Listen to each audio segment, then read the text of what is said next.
Let us now understand the Le Chatelier's principle in more detail. इसमें हम लोग देखेंगे कि अगर हम लोग ने कॉन्सेंट्रेशन ऑफ रिएक्टेंट्स या कॉन्सेंट्रेशन ऑफ प्रोडक्ट्स बदल दिए तो इक्विलिब्रियम पे क्या इफेक्ट होगा, टेम्परेचर बढ़ा दिया या कम कर दिया तो इक्विलिब्रियम पे क्या इफेक्ट होगा, प्रेशर बढ़ा दिया या घटा दिया तो इक्विलिब्रियम पे क्या असर होगा, और अगर एक कंटेनर में जहां एक रिएक्शन चल रहा है जो कि इक्विलिब्रियम में है उसमें इनर्ट गैस ऐड कर दिया तो क्या इफेक्ट होगा. तो we have to study all this effects in this Le Chatelier's principal.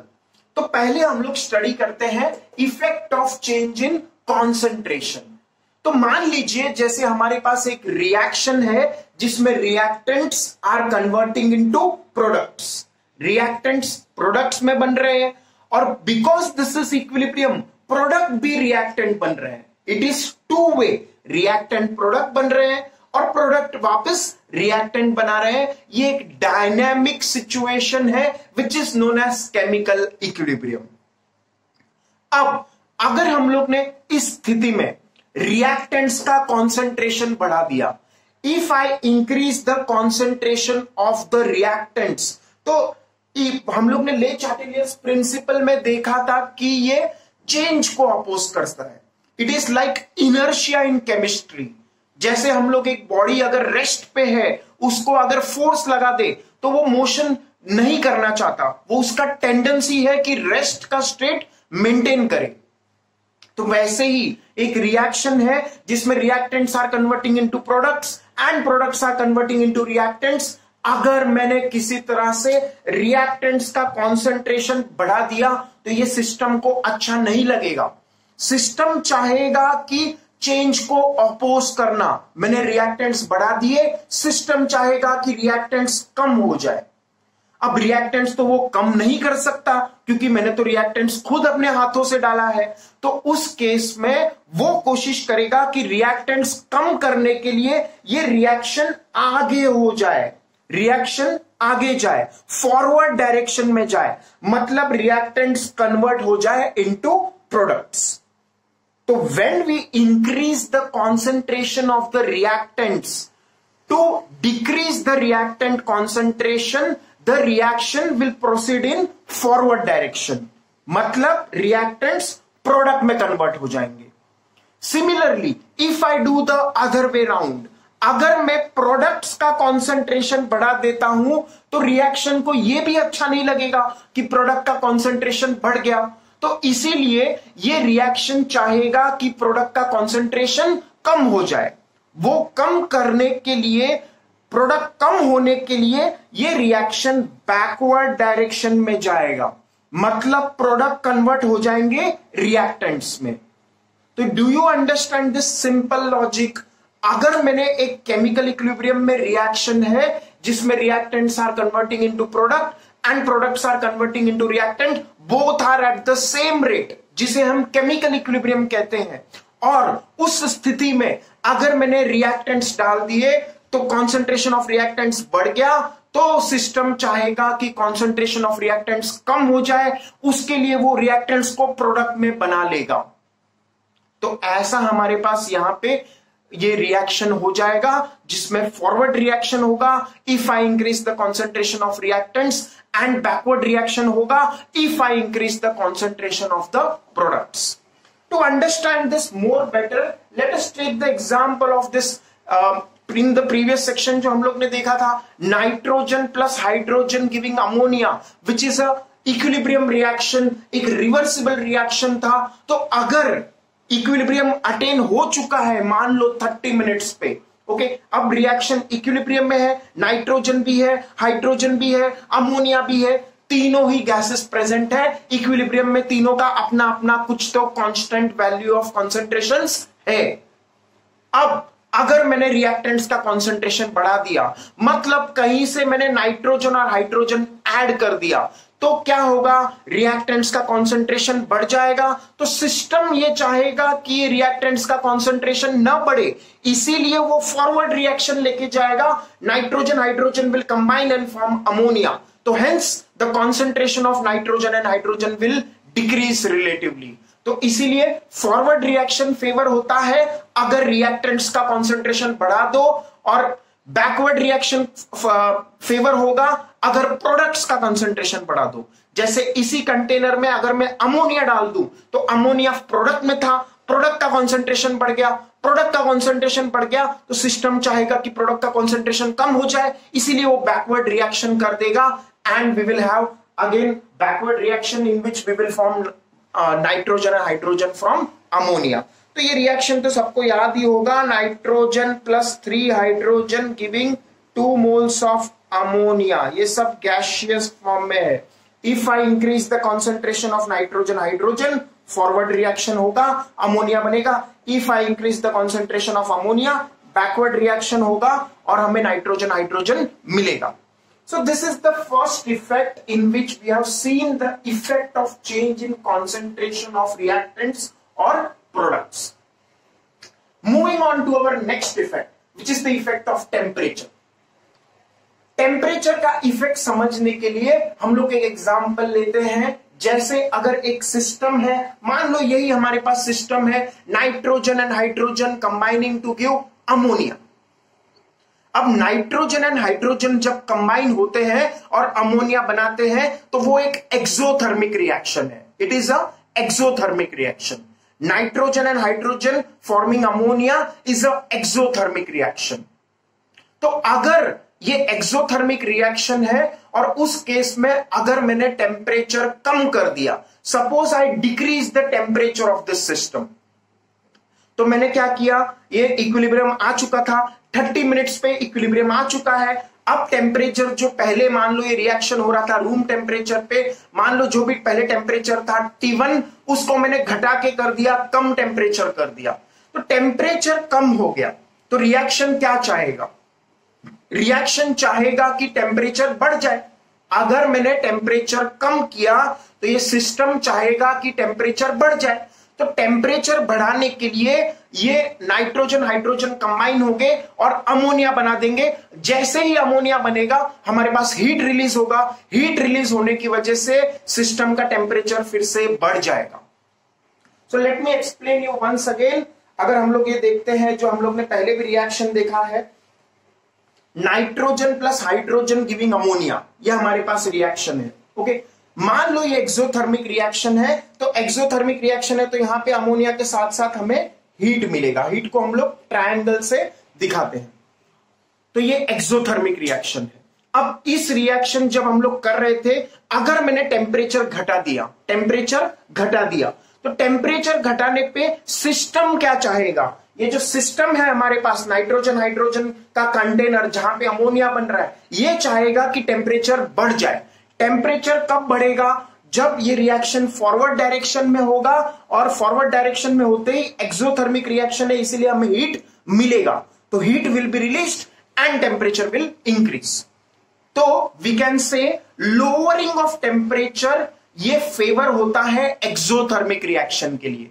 Lowering of temperature favours exothermic reaction like this one, nitrogen plus hydrogen giving ammonia, ये रिएक्शन फेवर हो जाएगा अगर कम टेम्परेचर होगा। तो exothermic reactions are favoured by lowering of temperature. Temperature कम कर दो तो एक्सोथर्मिक रिएक्शन फेवर हो जाएंगे। तो इसी को हम लोग थोड़ा जनरल टर्म्स में समझते हैं। जैसे एक हमारे पास रिएक्शन है जिसमें reactants are converting into product. Okay, तो मान लो ये जो रिएक्शन है in which reactants are converting into product, ये एंडोथर्मिक रिएक्शन है। और मान लो जो ऑपोजिट रिएक्शन होगा, क्योंकि ये इक्विलिब्रियम रिएक्शन है, इक्विलिब्रियम पे है मतलब रिवर्सिबल है, रिवर्सिबल है मतलब प्रोडक्ट भी रिएक्टेंट बनाएंगे। Because this is a reaction at equilibrium, reactants will convert into product and product will convert into reactants as well, दोनों चीज होता रहेगा। अब अगर मैं मानूं कि reactant converting to product is a endothermic reaction and product converting to reactants is a exothermic reaction, दो माना मैंने। एक केस माना जिसमें रिएक्टेंट बन रहे हैं प्रोडक्ट जो कि एंडोथर्मिक रिएक्शन है, और प्रोडक्ट बन रहे हैं रिएक्टेंट जो कि एक्सोथर्मिक रिएक्शन है। तो पहले हम लोग ये एक्सोथर्मिक वाला पार्ट पढ़ते हैं। ओके, तो प्रोडक्ट कन्वर्टिंग टू रिएक्टेंट मैंने माना है कि एक्सोथर्मिक है, तो एक्सोथर्मिक है तो यहां पे हमें क्या मिलेगा, हीट मिलेगा, यहां पे हमें हीट मिलेगा। तो ये मैंने ट्रायंगल से जो दिखाया है दैट इज हीट। अब अगर ये मैंने टेम्परेचर सिस्टम का कम कर दिया, टेम्परेचर मैंने क्या किया है, कम किया है, तो टेम्परेचर कम हो गया तो सिस्टम क्या चाहेगा, सिस्टम क्या चाहेगा, सिस्टम चाहेगा कि टेम्परेचर बढ़ जाए। टेम्परेचर बढ़ जाए मतलब कौन सा रिएक्शन होना चाहिए इन दोनों में से, टेम्परेचर बढ़ाने के लिए ये वाला रिएक्शन होना चाहिए जिसमें हीट निकलना चाहिए, मतलब एक्सोथर्मिक रिएक्शन फेवर होना चाहिए। Do you get this point? Let me explain once again. अगर हमारे पास एक रिएक्शन है जिसमें reactants are converting into product and products are converting into reactant because this is a reversible reaction, तो उस केस में हम लोग ने माना कि रिएक्टेंट बन रहे हैं प्रोडक्ट, ये एंडोथर्मिक है। एक पर्टिकुलर रिएक्शन लिया है जिसमें ऐसा हो रहा है कि जो रिएक्टेंट प्रोडक्ट बना रहे हैं वो पार्ट एंडोथर्मिक है और प्रोडक्ट रिएक्टेंट बना रहे हैं वो एक्सोथर्मिक है।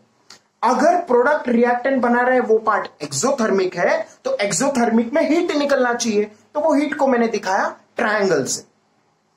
अब हम लोग पहले कंसीडर कर रहे हैं what is the effect of decrease of temperature of this system. अगर मैंने जिस कंटेनर में ये रिएक्शन हो रहा था उस कंटेनर का टेम्परेचर घटा दिया, तो if I decrease the temperature, I have lowered the temperature, I have decrease the temperature, system will oppose it by trying to increase the temperature. System चाहेगा कि टेम्परेचर इंक्रीज हो जाए, और वो सिस्टम कैसे हासिल करेगा ये चीज, तो it will cause the increase of temperature by favoring exothermic reaction। exothermic reaction favor हो गया मतलब प्रोडक्ट टू रिएक्टेंट का रेट बढ़ा दिया, प्रोडक्ट कन्वर्टिंग टू रिएक्टेंट्स का रेट बढ़ा दिया, मतलब बैकवर्ड रिएक्शन का रेट बढ़ा दिया, एक्सोथर्मिक रिएक्शन का रेट बढ़ा दिया, तो ऐसा हो जाएगा इस एग्जांपल में। तो lowering of temperature favours exothermic reactions. अब इसका उल्टा सोचो, अगर मैंने सिस्टम का टेम्परेचर बढ़ा दिया, जिस कंटेनर में ये रिएक्शन हो रहा था उस सिस्टम को मैंने हाई टेम्परेचर कर दिया, टेम्परेचर बढ़ा दिया, तो टेम्परेचर बढ़ा देंगे तो क्या होगा, सिस्टम कोशिश करेगा कि टेम्परेचर घट जाए। टेम्परेचर कैसे घटा सकता है वो, बाय फेवरिंग एंडोथर्मिक रिएक्शन, क्योंकि जो तुमने टेम्परेचर बढ़ाया है, एक तरह से तुमने हीट दिया है, वो रिएक्शन कन्वर्ट होने के from reactant to product, endothermic reaction takes heat, endothermic reaction takes heat, तो वो हीट ले लेगा और हीट लेके ये रिएक्शन फेवर हो जाएगा एंडोथर्मिक वाला, रिएक्टेंट टू प्रोडक्ट वाला। In this example endothermic reactions are favoured by increase in temperature, exothermic reactions are favoured by decrease in temperature. I hope you get this point clear. जब हम लोग exothermic वाला part देख रहे हैं, endothermic वाला part देख रहे हैं, कोई भी रिवर्सिबल रिएक्शन में दोनों पार्ट्स होंगे। अगर रिएक्टेंट टू प्रोडक्ट एक्सोथर्मिक है तो प्रोडक्ट टू रिएक्टेंट एंडोथर्मिक होगा, अगर रिएक्टेंट टू प्रोडक्ट एंडोथर्मिक है तो प्रोडक्ट टू रिएक्टेंट एक्सोथर्मिक होगा। तो एक्सोथर्मिक रिएक्शन में हीट निकलता है, तो अगर मैंने उस सिस्टम का टेम्परेचर घटाया है तो सिस्टम चाहेगा टेम्परेचर बढ़ाना बाय ली चार्टेलियर्स प्रिंसिपल। वो कैसे बढ़ा सकता है, बाय फेवरिंग एक्सोथर्मिक रिएक्शन। और अगर मैंने सिस्टम का टेम्परेचर बढ़ा दिया है तो वो increase in temperature, that means जो हीट सप्लाइड है वो एंडोथर्मिक पार्ट वाला रिएक्शन यूज करेगा और एंडोथर्मिक पार्ट वाला रिएक्शन फेवर होगा if I increase the temperature. So we can say that endothermic reaction is favored by high temperature, exothermic reaction is favored by low temperature। ये बात अपने दिमाग में अच्छे से डाल दो। हाई टेम्परेचर पे एंडोथर्मिक रिएक्शन फेवर होगा, लो टेम्परेचर पे एक्सोथर्मिक रिएक्शन फेवर होगा। सिंपल सा बात है। एंडोथर्मिक मतलब उसको हीट चाहिए, उसको हीट चाहिए मतलब हाई टेम्परेचर चाहिए, तो high temperature favours endothermic reaction, low temperature favours exothermic reaction. Endothermic reaction को हीट चाहिए मतलब टेम्परेचर हाई होना चाहिए, तो high temperature favours endothermic reaction, low temperature favours exothermic reaction. हमारे पास दोनों पार्ट्स होंगे इन रिवर्सिबल रिएक्शन, एक्सोथर्मिक पार्ट भी होगा, एंडोथर्मिक पार्ट भी होगा, तो रिएक्शन एक डायरेक्शन से दूसरे डायरेक्शन से जाएगा या दूसरे से पहले पे आएगा, वो इस बेसिस पे फैसला होगा। अगर हाई टेम्परेचर है तो एंडोथर्मिक वाला पार्ट फेवर होगा, लो टेम्परेचर है तो एक्सोथर्मिक वाला पार्ट फेवर होगा। Next, let us consider the effect of change in pressure on a equilibrium system. अगर हमारे पास कोई सिस्टम है जो कि इक्विलिब्रियम पे है, तो उसमें अगर मैं प्रेशर चेंज कर दूं तो उसका क्या इफेक्ट होता है। तो for that let us remind ourself the ideal gas equation. Ideal gas equation क्या था? PV is equal to NRT, that was ideal gas equation. तो पीवी इज एनआरटी हमारे पास आइडियल गैस इक्वेशन है। तो from that we can say pressure is directly proportional to number of moles. PV is equal to nRT, then pressure is directly proportional to number of moles. अब अगर मैंने एक system है equilibrium पे, मान लो ये सिस्टम है हमारे पास इक्विलिब्रियम में, मतलब नाइट्रोजन हाइड्रोजन गिविंग अमोनिया, ये रिएक्शन एक कंटेनर में हो रहा है और उस कंटेनर में मैं प्रेशर बढ़ा दूं, पूरे सिस्टम का प्रेशर बढ़ा दूं, तो if I increase the pressure, because pressure is directly proportional to number of moles, if I increase the pressure, I increase the number of moles, because pressure is directly proportional to number of moles. Equation क्या है? PV is equal to nRT, तो pressure is directly proportional to moles. तो if I increase the pressure, I increase the number of moles. अब number of moles बढ़ गया तो system क्या चाहेगा? सिस्टम चाहेगा कि number of moles कम हो जाए, क्योंकि सिस्टम को चेंज को अपोज करना है बाय ले चार्टेलियर्स प्रिंसिपल। अगर प्रेशर बढ़ रहा है तो मोल्स बढ़ रहे हैं, मोल्स बढ़ रहे हैं तो सिस्टम चाहेगा मोल्स कम हो जाए। तो एज सिंपल एज दैट। तो इसीलिए system will try to decrease the number of moles, hence the reaction will occur so as to decrease the number of moles. Reaction ऐसे होगा to decrease the number of moles. अभी समझना थोड़ा सा मुश्किल होता है कि देखो, वापस एक बार मैं बता रहा हूं, एक हमारे पास रिएक्शन है nitrogen plus hydrogen giving ammonia, this is the reaction, nitrogen plus hydrogen giving ammonia. एक रिएक्शन चल रहा है हमारे पास, इस कंटेनर में चल रहा है। अब मैंने क्या किया, इस सिस्टम का प्रेशर बढ़ा दिया, प्रेशर बढ़ा दिया, प्रेशर बढ़ा दिया, तो pressure is directly proportional to number of moles. We have seen pressure is directly proportional to number of moles. तो प्रेशर बढ़ा दिया तो एक तरह से मोल्स बढ़ गए। अब मोल्स बढ़ गए तो system will try to decrease the moles. अब सिस्टम कोशिश कर रहा है कि मोल्स कम हो जाए। अब मोल्स कैसे कम होंगे, तो देखो थोड़ा सोचो, यहां पे इस रिएक्शन में नाइट्रोजन का 1 मोल, हाइड्रोजन के 3 मोल कंबाइन होके दे रहे हैं अमोनिया के 2 मोल, क्योंकि ये बैलेंस्ड रिएक्शन है।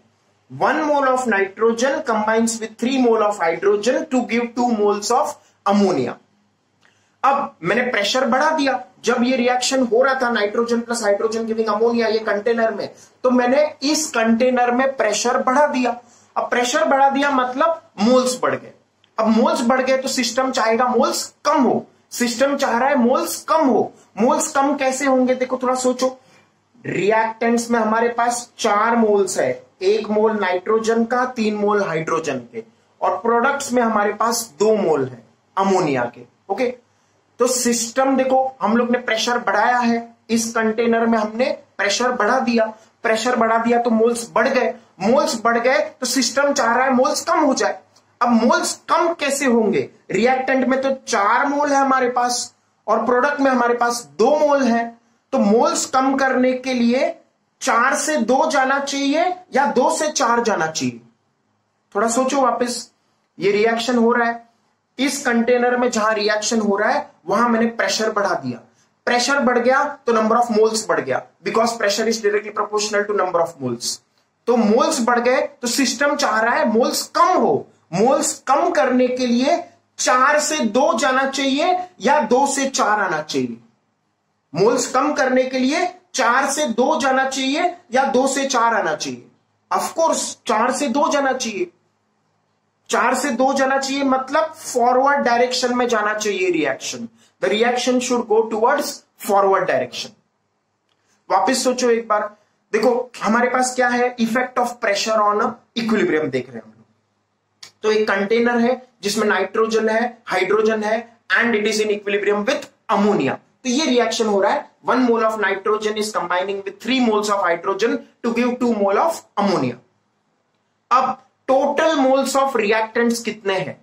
1 mole of nitrogen, 3 moles of hydrogen, मतलब टोटल 4 मोल्स है रिएक्टेंट्स के। 1 मोल नाइट्रोजन का, 3 मोल हाइड्रोजन के, तो 4 मोल्स है रिएक्टेंट्स के। प्रोडक्ट के कितने मोल है? प्रोडक्ट मतलब अमोनिया, अमोनिया के 2 मोल्स है। हम लोग ने सिस्टम का प्रेशर बढ़ाया, मोल्स बढ़ गए, सिस्टम चाह रहा है मोल्स कम हो। मोल्स कम हो मतलब 4 मोल से 2 मोल जाना चाहिए या 2 मोल से 4 मोल आना चाहिए। 4 से 2 तभी तो कम होगा। तो 4 से 2 कौन सा डायरेक्शन है? फॉरवर्ड डायरेक्शन है या बैकवर्ड डायरेक्शन है? फॉरवर्ड डायरेक्शन है। 4 से 2 इज फॉरवर्ड डायरेक्शन। फॉरवर्ड मतलब reactants are converting into product, backward मतलब product are converting into reactants. तो 4 से 2 मतलब forward reaction, reactants are converting into product. तो अगर हम लोग प्रेशर बढ़ा देते हैं तो मोल्स बढ़ जाता है, ऐसा मान लेंगे। मोल्स बढ़ जाता है तो सिस्टम चाहेगा मोल्स कम करना। मोल्स कम करने के लिए 4 से 2 वाला रास्ता चुनेगा। 4 से 2 वाला रास्ता मतलब फॉरवर्ड रिएक्शन इस एग्जांपल में फेवर होगा। तो hence the forward reaction will be favoured if I increase the pressure. अब इसी कंटेनर में जब रिएक्शन हो रहा था nitrogen hydrogen combining to form ammonia, तो हम लोग ने अगर प्रेशर घटा दिया, प्रेशर कम कर दिया, तो प्रेशर कम हो गया तो मोल्स कम हो गया, because pressure is directly proportional two moles. तो मोल्स कम हो गया तो सिस्टम चाहेगा कि मोल्स बढ़ जाए। सिस्टम चाहेगा कि मोल्स बढ़ जाए। मोल्स बढ़ना मतलब 2 से 4 जाना या 4 से 2 जाना। मोल्स बढ़ना मतलब 2 से 4 जाना। 2 से 4 मतलब प्रोडक्ट से रिएक्टेंट साइड जाना, मतलब बैकवर्ड रिएक्शन फेवर होना। तो in this case if I increase the pressure then number of moles increases, system tries to decrease the number of moles by doing forward reaction. If I decrease the pressure, system tries to increase the if I decrease the pressure, moles decreases, system tries to increase the moles मतलब 2 से 4 मतलब backward reaction favor होगा। तो for this particular reaction, nitrogen combining with hydrogen to form ammonia, if I increase the pressure, forward reaction is favored. If I decrease the pressure, backward reaction is favored. तो ऐसे हम लोग ने ये example समझा। अब हम लोग दूसरा एग्जाम्पल लेते हैं to understand the same thing, effect of pressure on equilibrium system. दूसरा एग्जाम्पल हमारे पास है nitrogen gas plus oxygen gas combining to form nitrous oxide, NO gas बना रहा है यहां पे। तो हमारे पास रिएक्टेंट के कितने मोल हैं? रिएक्टेंट में हमारे पास 1 मोल नाइट्रोजन है, 1 मोल ऑक्सीजन है। तो 1 और 1 मोल मतलब टोटल 2 मोल्स रिएक्टेंट्स के हमारे पास 2 मोल है। और प्रोडक्ट में हमारे पास 2 NO गैस है, तो 2 मोल्स प्रोडक्ट में ऑलरेडी है। तो देखो यहां पे हमारे पास रिएक्टेंट्स के भी 2 मोल्स है, 1 मोल हाइड्रोजन और नाइट्रोजन और 1 mole oxygen. 1 mole nitrogen 1 mole oxygen 2 moles है रिएक्टेंट्स के। प्रोडक्ट के भी हमारे पास 2 मोल्स है, 2 NO। तो यहां पे रिएक्टेंट्स के भी 2 मोल, प्रोडक्ट के भी 2 मोल, तो दोनों के सेम मोल्स हैं। अब हम लोग ने ये रिएक्शन जहां हो रहा था, जिस कंटेनर में ये रिएक्शन हो रहा था, उस कंटेनर में हमने प्रेशर बढ़ा दिया। प्रेशर बढ़ा दिया तो एक तरह से सिस्टम ने सोचा कि मोल्स बढ़ गए, because pressure is directly proportional two moles. System चाहेगा मोल्स कम हो। देखो जिस कंटेनर में ये रिएक्शन हो रहा है वहां पे अगर मैंने प्रेशर बढ़ाया तो pressure is directly proportional two moles. तो प्रेशर बढ़ा दिया तो सिस्टम सोचेगा कि मोल्स बढ़ गए। मोल्स बढ़ गए तो सिस्टम कोशिश करेगा कि मोल्स कम हो जाए। मोल्स कम हो जाए उसके लिए कोशिश करेगा कि यहां फॉरवर्ड में जाऊं या बैकवर्ड में जाऊं। 2 से 2 मोल्स कम होगा या 2 से 2 मोल्स कम होगा? कुछ नहीं होगा, यहां पे दोनों साइड सेम ही मोल्स है। यहां भी 2 मोल, यहां भी 2 मोल, तो किसी भी डायरेक्शन में जाए न मोल्स कम होने वाले न मोल्स बढ़ने वाले, मोल्स उतने ही रहने वाले हैं। तो यहां पे there is no effect of change in pressure, there is no effect of change in pressure. ऐसा क्यों हो गया? Let me explain once again. एक कंटेनर है हमारे पास जिसमें ये रिएक्शन हो रहा है, nitrogen and oxygen is forming 2 times NO। अब रिएक्टेंट के भी 2 मोल है, 1 mole nitrogen 1 mole oxygen, total 2 moles. Product के भी 2 मोल्स है, 2 टाइम्स NO। तो अगर हम लोग ने इस रिएक्शन में प्रेशर बढ़ाया प्रेशर बढ़ाया मतलब सिस्टम के मोल्स बढ़े, because pressure is direct proportional two moles. Moles बढ़ गए तो सिस्टम चाहेगा मोल्स कम करना, यहां भी 2 मोल है वहां भी 2 मोल है, तो इस डायरेक्शन में गए तो भी मोल्स सेम रहे, उस डायरेक्शन में गए तो भी मोल्स सेम रह रहे, तो in that case there is no effect of change in pressure on this kind of equilibrium system in which the change in number of moles of gaseous products and reactants is zero. इस reaction के लिए delta N G का value अगर मैं पूछूं तो कितना आएगा? Delta NG if you remember was number of moles of gaseous products minus number of moles of gaseous reactants. Gaseous products हैं 2, रिएक्टेंट्स भी हैं 2, 2 माइनस 2 0, तो इसीलिए डेल्टा एनजी 0 है। For reactions in which delta NG is 0 there is no effect of change in pressure.